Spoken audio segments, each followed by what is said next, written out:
Shalom saudara yang dikasihi Tuhan, kita bersyukur sore ini kita bisa berjumpa kembali dalam persekutuan tengah minggu kita. Karena itu sebelum kita mulai segala sesuatunya, kita mohon pimpinan Tuhan bagi kita semua. Mari kita berdoa. Bapa dalam surga, kami bersyukur Tuhan karena di akhir hari ini, setelah kami menyelesaikan semua kegiatan kami ada kesempatan untuk bisa bersekutu bersama secara online di tempat masing-masing. Dan kami percaya hadirat Tuhan ada bersama kami. Dan itu yang sungguh kami rindukan.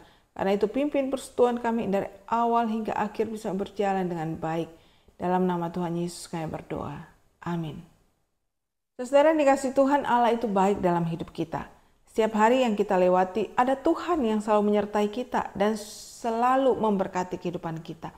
Karena itu mari kita menjadi orang-orang yang senantiasa rindu untuk memuliakan Tuhan.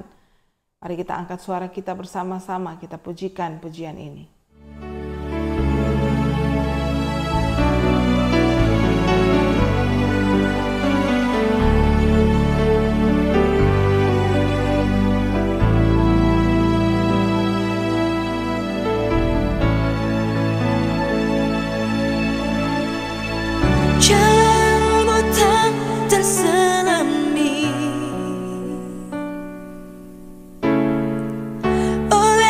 Setiap hati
Saudara yang dikasihi Tuhan, kita akan bersama-sama mendengarkan firman Tuhan yang akan kita renungkan bersama. Karena itu sekali lagi kita mohon pimpinan Tuhan bagi kita semua. Mari kita berdoa. Ya Tuhan, tenangkan hati dan pikiran kami supaya firman yang akan kami baca dan renungkan ini sungguh-sungguh bisa kami pahami, kami mengerti dengan baik, dan juga dapat kami lakukan setiap hari, setiap saat dalam kehidupan ini. Pimpin kami Tuhan, di dalam nama Tuhan Yesus kami berdoa. Amin. Saudara, mari saya ajak kita untuk membuka bagian firman Tuhan yang terambil dari kitab Yeremia. Yeremia pasal yang ke-29 ayat yang ke-11 hingga ayat yang ke-14. Yeremia 29 ayat 11 sampai 14. Saya akan ajak kita baca bersama-sama. Dengan bersuara kita bacakan bagian ini. Sebab aku ini mengetahui rancangan-rancangan apa yang ada padaku mengenai kamu.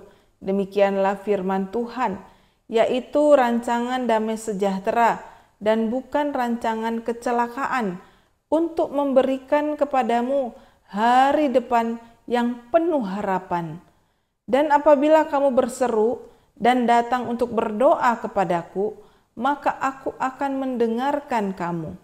Apabila kamu mencari aku akan menemukan kamu.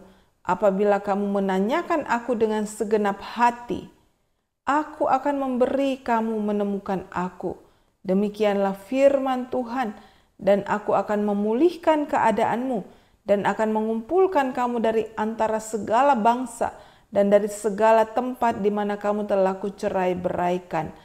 Demikianlah firman Tuhan, dan aku akan mengembalikan kamu ke tempat dari mana aku telah membuang kamu.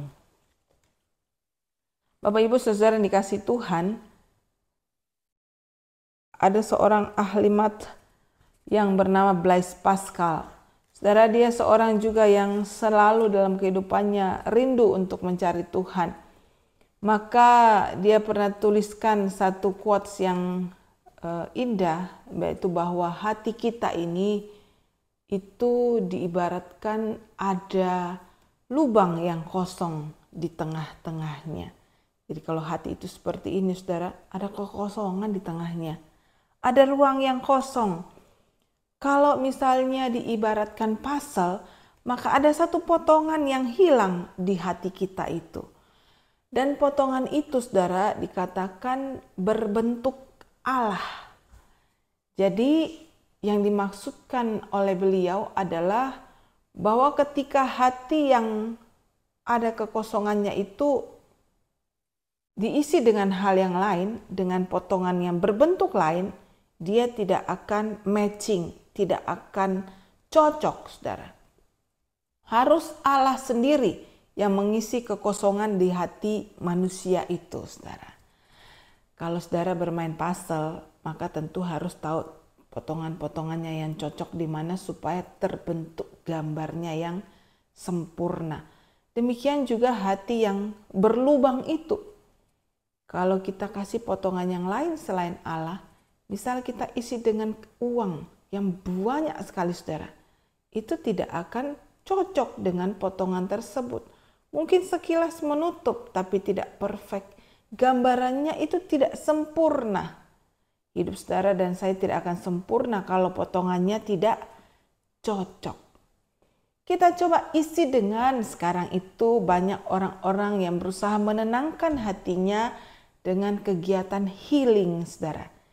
Healing itu dia akan pergi ke sebuah daerah yang tenang, ilmu untuk menenangkan hati, kira-kira seperti itu, saudara. Yang pemandangannya indah, hijau-hijau, yang sejuk, adem-adem seperti itu. Lalu mungkin pagi-pagi hanya terdengar suara kicauan burung dan juga hamparan sawah yang indah di depannya, saudara. Lalu mulai untuk menenangkan hati di situ. Sekilas dan sekejap mungkin itu akan menenangkan hati kita. Tetapi itu tidak akan kekal untuk memberikan ketenangan, apalagi damai sejahtera, karena potongannya tidak cocok. Pemandangan yang ada di depan mungkin indah, tapi gambaran hatinya belum indah dan belum sempurna. Harus cari potongan yang cocok itu supaya hati itu tertutup dengan sempurna dan muncullah gambaran yang indah di dalam hidup kita ini. Dan saudara, karena itu kita perlu dan penting sekali untuk mencari Tuhan. Karena tanpa saudara dan saya sadari, kekosongan itu perlu diisi, saudara. Lebih-lebih kalau kita biarin kosong. Saudara ingat ketika Tuhan Yesus memberikan satu perumpamaan kepada orang-orang yang datang untuk mendengarkan Tuhan Yesus untuk mengajar banyak orang. Tuhan mengumpamakan hati manusia itu seperti sebuah rumah, saudara. Rumah yang tadinya sangat diperhatikan oleh pemiliknya, dibersihkan sebersih-bersihnya. Lalu apa yang dilakukan oleh sang pemilik? Karena udah bersih, udah dia katakan, oke, aku akan pergi untuk meninggalkan rumah itu. Sang pemilik rumah itu pergi meninggalkan rumah itu. Saudara, dan dikatakan rumah yang tadinya itu memang kotor, seperti itu penuh dengan roh jahat seperti itu, ketika sudah dibersihkan, tapi kemudian ditinggalkan kosong, maka Tuhan katakan datanglah roh-roh jahat yang 2 kali lebih jahat, 2 kali banyaknya daripada hati yang sebelum dibersihkan. Mungkin saudara dan saya bilang, kalau gitu gak usah dibersihkanlah hatinya. Saudara, kalau gak dibersihkan hatinya kotor, saudara, penuh dengan kejahatan di dalamnya. Perlu dibersihkan, tapi perlu juga dijaga.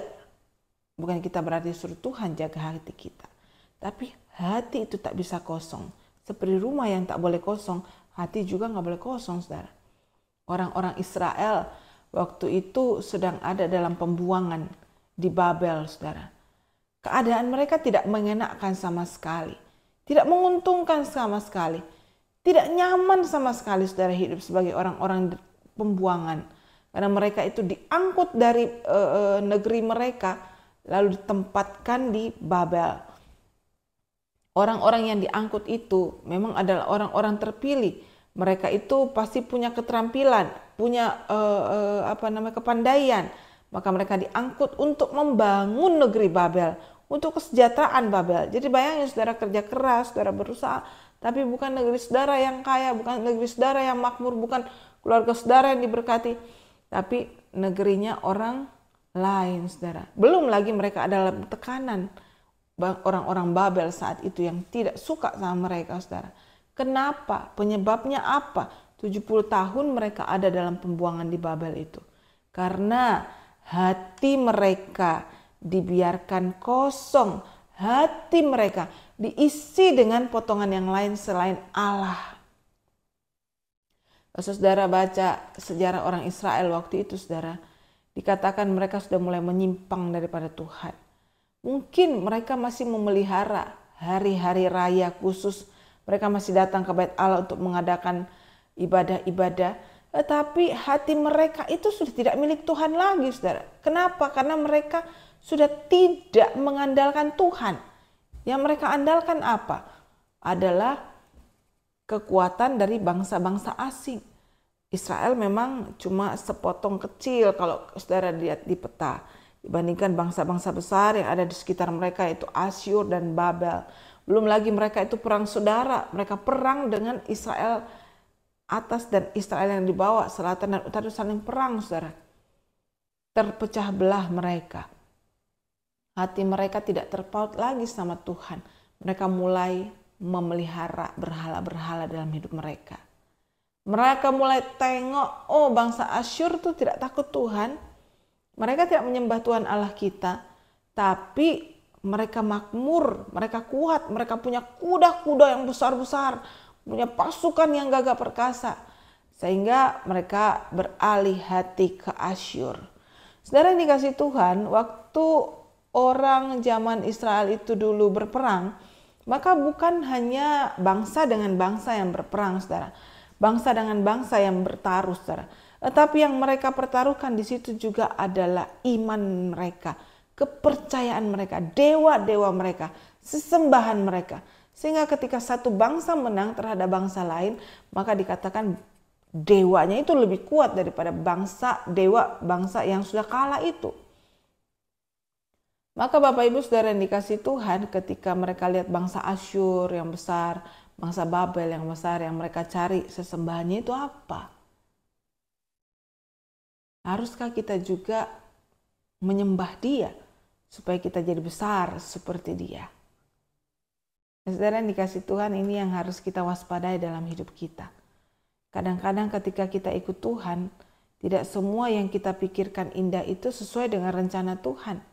Ayat 11 mengatakan dengan indah bahwa aku, di situ Bapak Ibu sekalian, aku ini mengetahui rancangan-rancangan yang ada padaku mengenai kamu, yaitu rancangan damai sejahtera dan bukan kecelakaan, untuk memberikan kepadamu hari depan yang penuh harapan. Namun saudara, rancangan damai sejahtera Tuhan yang penuh harapan itu kadang-kadang tidak sesuai dengan keinginan kita.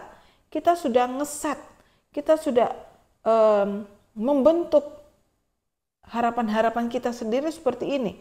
Sedangkan harapan Tuhan itu berbeda. Karena itu kita berusaha paksakan kehendak kita, harapan kita kepada Tuhan yang tidak sesuai dengan keinginan Tuhan. Maka kita bilang Tuhan terlalu lama. Kalau mengandalkan Tuhan terlalu slow, gak cepat. Orang suka yang instan, saudara, yang cepat. Dia aja gak pernah ke gereja diberkati. Apa yang dia percayain ya? Apa yang dia lakukan?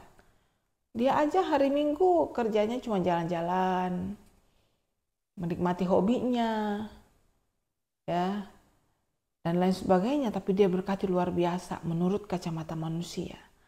Lalu kita bilang, aku mau dekat-dekat sama dia supaya ketularan kayaknya. Kita tinggalin Tuhan, saudara. Orang Israel seperti itu. Mungkin saja secara manusiawi akan diberkati. Tapi ingat, hati yang kosong itu, kalau bukan Tuhan di dalamnya, maka roh jahat yang di dalamnya, saudara. Orang Israel kayak gitu, saudara.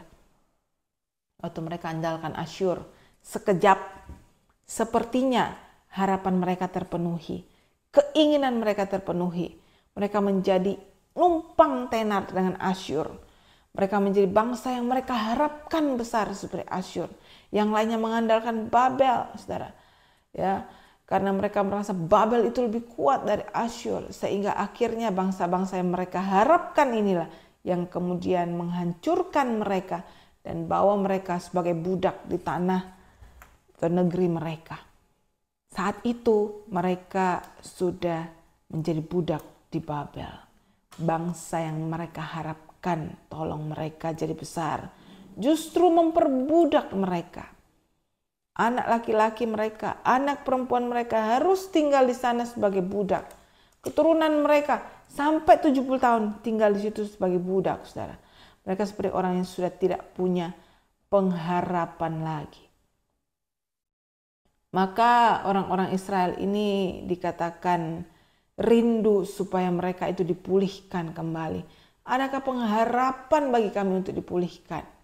Mereka jatuh itu sudah sampai titik terendah, saudara. Ya.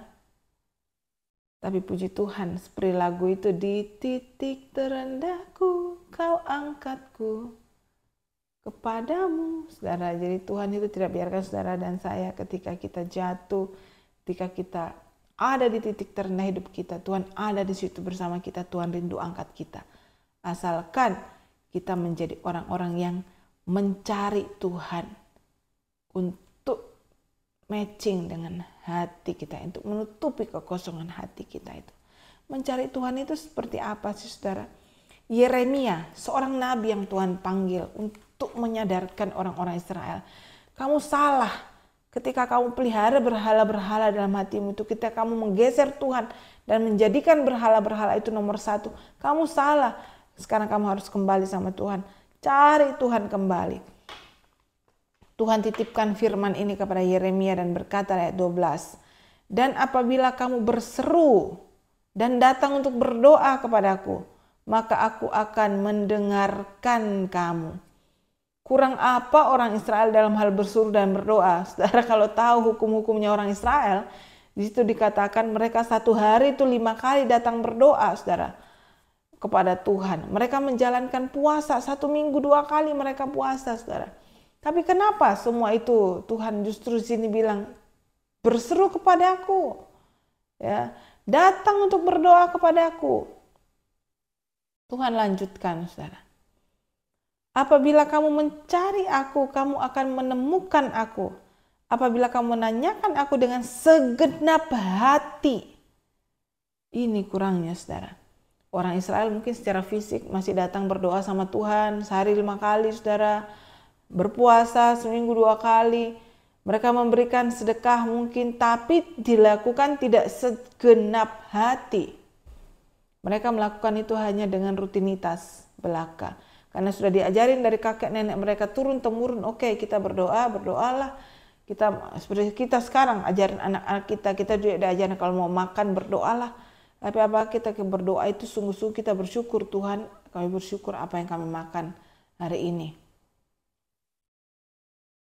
Kami bersyukur untuk pemeliharaan Tuhan dan lain sebagainya. Atau doa itu hanya karena spontanitas atau rutinitas belaka, saudara. Segenap hati. Tuhan ingin orang-orang Israel itu cari dia segenap hatinya. Di dalam seruannya, dalam doanya. Sungguh-sungguh hanya kembali sama Tuhan. Mengandalkan Tuhan. Bukan lagi berhala-berhala mereka. Atau sosok yang mereka anggap besar itu, saudara. Kita lanjutkan, saudara. Ayat 14, Tuhan bilang begini, saudara. Aku akan memberi kamu menemukan aku. Saudara, apa Tuhan main hide and seek dengan umatnya, saudara? Sembunyi-sembunyian begitu? Bukan, saudara. Kenapa sepertinya waktu dulu dan bahkan sampai pembuangan itu orang Israel cari Tuhan, tapi Tuhan tidak membiarkan dirinya ditemui oleh mereka. Tuhan seperti sembunyi. Kalau kita sekarang bilang, Tuhan kenapa berdiam diri terhadap aku?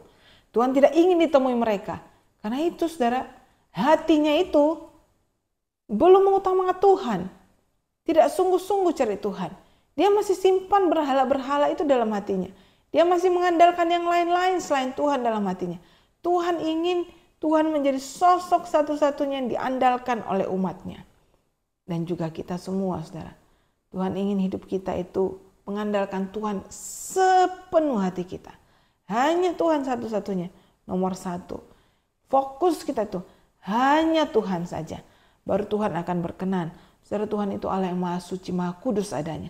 Kalau kita itu hidup dalam ketidakkudusan, ketidaksucian, saudara, kita menyimpan hal-hal yang cemar dalam hidup kita. Otomatis yang maha suci, maha kudus ini tidak berkenan untuk ditemui kita, saudara. Karena ketika kita bertemu dengannya dalam kondisi cemar, saudara dan saya bisa mati seketika.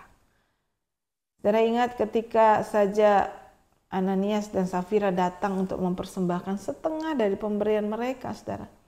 Mereka bohongi Tuhan, hati mereka penuh kepahitan, kecemaran. Dia katakan ini semuanya perbuatan baik kan, saudara, kasih persembahan buat umat Tuhan, jemaat Tuhan. Tapi ketika hati itu penuh kecemaran, ujungnya itu adalah maut. Karena itu Tuhan ingin kita cari dia di dalam doa-doa kita. Buka mata pagi-pagi kita datang cari Tuhan. Buka mata pagi-pagi kita bersyukur kepada Tuhan. Saudara kalau bangun pagi mungkin jam 4, jam 5, ada yang jam 3, saudara. Cari firman Tuhan ini. Baca, saudara. Ngerti ataupun belum mengerti, kita baca dengan hikmat Tuhan. Tuhan akan bukakan dan buat kita mengerti suatu saat nanti, saudara. Akan kuatkan kita dalam segala hal. Ketika saudara dan saya cari Tuhan segenap hati, menyingkirkan semua kecemaran, segala pikiran-pikiran jahat, kebencian, amarah terhadap saudara kita, barulah ayat 14 Tuhan bilang, aku akan beri kamu menemukan aku. Jadi saudara, Tuhan tak ingin kita itu jalankan ibadah secara kosong, hanya karena rutinitas belaka, tanpa hati ini ada Tuhan di dalamnya. Kita datang dengan hati yang hancur, Tuhan akan berikan dirinya ditemui oleh kita. Demikianlah firman Tuhan.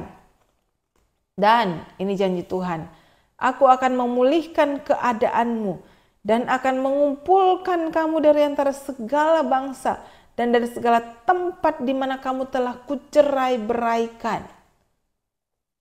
Kalau saat itu mereka tercerai-berai di negeri Babel, saudara, 70 tahun, saudara. Ya. Bukan waktu yang singkat. Yang udah tua-tua mungkin matinya sudah di Babel, saudara. Yang masih muda itu bekerja sampai dia tua di Babel. Baru lahir nanti umur 70 tahun baru lepas, saudara. Tuhan bilang, aku akan memulihkan kamu. Aku akan angkat kamu kembali bukan sebagai budak lagi, tapi sebagai umat pilihan, pemilik pewaris tanah perjanjian. Kukumpulkan kembali dan akan, Tuhan bilang, demikianlah firman Tuhan, dan aku akan kembalikan kamu ke tempat dari mana aku telah membuang kamu. Saudara, orang Israel itu sangat senang ketika mereka ada di negeri mereka. Mereka merasa diberkati di sana, dikuatkan Tuhan, dimampukan Tuhan untuk menjadi bangsa yang besar. Ketika mereka dikumpulkan, dibawa kembali ke Israel, itu kerinduan mereka. Dan Tuhan akan lakukan itu ketika mereka sungguh-sungguh mencari Tuhan dengan segenap hati. Segenap hati itu berarti mengutamakan Tuhan, menaruh Tuhan sebagai number one dalam hidup kita. Saudara, dikasih Tuhan itu tadi orang Israel, saudara. Bagaimana dengan saudara dan saya? Adakah kita juga rindu hidup kita ini dipulihkan Tuhan? Adakah kita juga rindu supaya hidup kita ini diberkati Tuhan kembali? Diangkat Tuhan dari titik terendah itu. Saya nggak tahu pergumulan saudara apa, tapi pastinya setiap hari, setiap saat kita berhadapan dengan banyak persoalan dan persoalan. Saudara, saya mau bacakan satu biografi daripada seorang nih. Dijuluki dia biografi orang yang gagal. Saya kasih bukan gagal, saudara. Biografi orang yang bangkit setelah kegagalannya. Seperti ini, saudara. Ketika masa kanak-kanak yang sulit, ia miskin dan penyakitan, sakit-sakitan nih orang itu, saudara. Ketika dia bersekolah, dia sekolah formal tidak lebih dari setahun. Ketika dia sudah dewasa, dia mau mulai bisnisnya sekejap itu berjalan baik, tapi kemudian tahun 1831 bisnisnya bangkrut, saudara. Jatuh dia. Dikalahkan ketika dalam pemilihan caleg tahun 1832. Sekali lagi gagal, gagal lagi, saudara. Dalam bisnisnya karena bangkrut di tahun 1833. Akhirnya terpilih menjadi anggota legislatif di tahun 1834. Setahun setelah terpilihnya, saudara, tahun 1835 tunangannya meninggal dunia. Saudara, bayangin itu, saudara. Betapa naik turunnya orang ini, saudara. Dikalahkan dalam pemilihan ketua parlemen tahun 1838. Dia rupanya seorang politikus yang aktif di dalam dunia politik, saudara. Dikalahkan lagi dalam pemilihan elektor dalam tahun 1840. Tahun 1842 akhirnya dia menikah, tapi istrinya menjadi beban bagi dirinya karena istrinya itu suka berfoya-foya, suka judi dan lain sebagainya. Hanya 1 dari 4 anak laki-lakinya yang hidup sampai melewati usia 18 tahun. Saudara, bayangin, saudara. Ini perih sekali hidupnya. Dikalahkan dalam pemilihan anggota Kongres tahun 1843. Kemudian terpilih kembali menjadi anggota Kongres tahun 1846. Dikalahkan dalam pemilihan anggota Kongres tahun 1848. Dikalahkan lagi dalam pemilihan anggota Senator tahun 1855. Dikalahkan dalam pemilihan wakil presiden tahun 1856. Dikalahkan dalam pemilihan senator tahun 1858, saudara. Ini anak Tuhan, saudara. Ditulis dalam biografinya, 18 kali dia dikalahkan, jatuh, saudara. Tapi 3 kali Tuhan angkat dia yang terakhir, dan Tuhan angkat dia itu tahun 1860. Dia terpilih menjadi presiden Amerika Serikat. Siapa dia, saudara? Abraham Lincoln. Jadi seorang yang kadang-kadang kita lihat dia sukses, saudara. Kita nggak tahu itu dia punya rel kehidupan seperti apa, jatuh bangunnya seperti apa. Tapi asal dia berharap bersandar sungguh sama Tuhan, pasti Tuhan akan angkat dia satu ketika. Supaya dia menjadi orang yang bersinar dan menjadi berkat bagi banyak orang. Saudara, rindu hidup saya dan saudara diberkati Tuhan, diangkat Tuhan. Jadi kemuliaan bagi nama Tuhan. Cari Tuhan dengan segenap hati. Berseru kepadanya dan saudara berdoa sungguh-sungguhnya kepada dia. Tuhan memberkati. Mari kita berdoa. Bapa dalam surga, kami bersyukur firman Tuhan hari ini mengingatkan kami kembali untuk setia mencari Tuhan. Kami tidak tahu apa yang menjadi pergumulan setiap jemaat Tuhan, setiap anak-anak-Mu yang saat ini sedang mengikuti persekutuan ini. Mungkin mereka ada yang bergumul dengan sakit penyakit mereka setelah sekian tahun mengalaminya dan memohon kesembuhan dari Tuhan. Karena itu kami mohon Tuhan sendiri yang menjamah dan sembuhkan saudara kami ini. Kami mungkin juga berdoa untuk mereka yang bergumul dengan masalah-masalah dalam keluarga mereka. Tuhan yang tahu hal itu mungkin hanya mereka dan Tuhan. Tapi kami percaya Tuhan yang tahu hal ini tidak akan tinggal diam. Tuhan akan turun tangan dan memberikan solusi yang terbaik bagi setiap anak-anak-Mu. Kami juga berdoa ya Tuhan, menyerahkan untuk setiap lansia kami, opa oma kami yang karena usia mungkin sudah tidak bisa ke gereja lagi. Tuhan selalu yang menjadi sahabat terbaik bagi mereka. Waktu-waktu yang mereka lewati, Tuhan ingatkan, Tuhan selalu ada bersama dengan opa oma kami ini.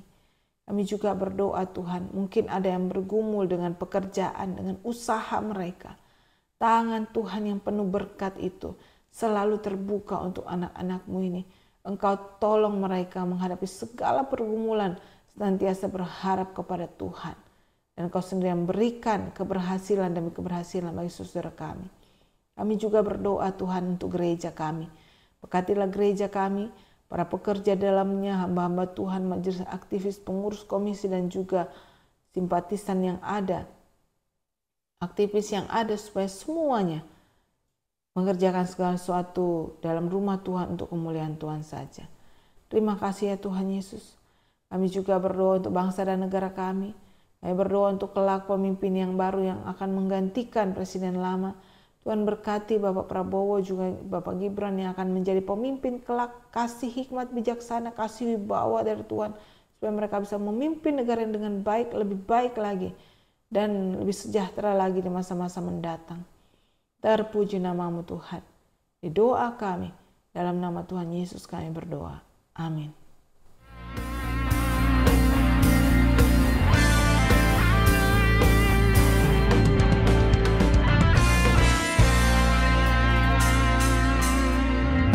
Ajarku berdiam dekat di hati-Mu, di saat ku berpaling temukan cinta-Mu.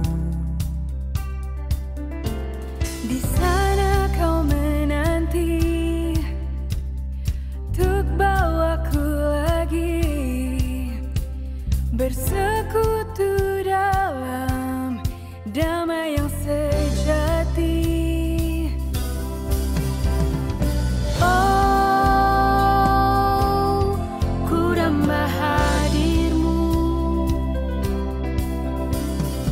Oh, inilah rinduku. Hidupku hanya untuk-Mu, segenap hatiku kagum akan kebaikan-Mu, dan nafasku menceritakan kasih-Mu. Ajarku berdiam dekat di hati-Mu.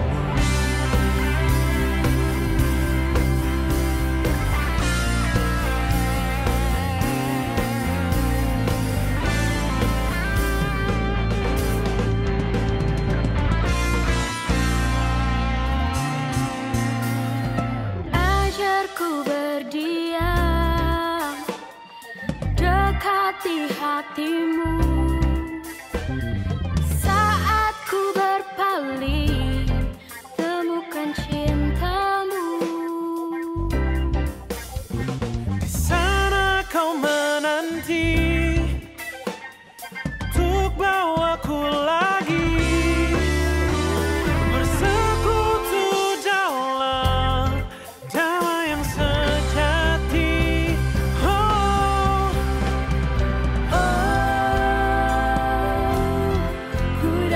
hadirmu.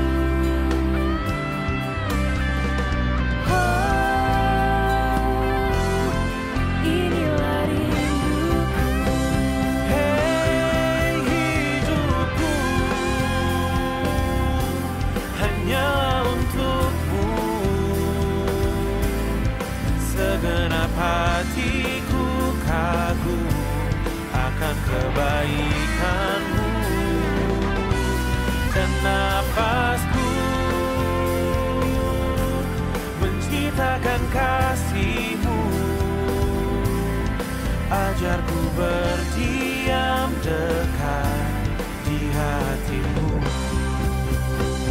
Oh hidupku, hanyalah untukmu. Segenap hatiku kagum akan kebaikanmu.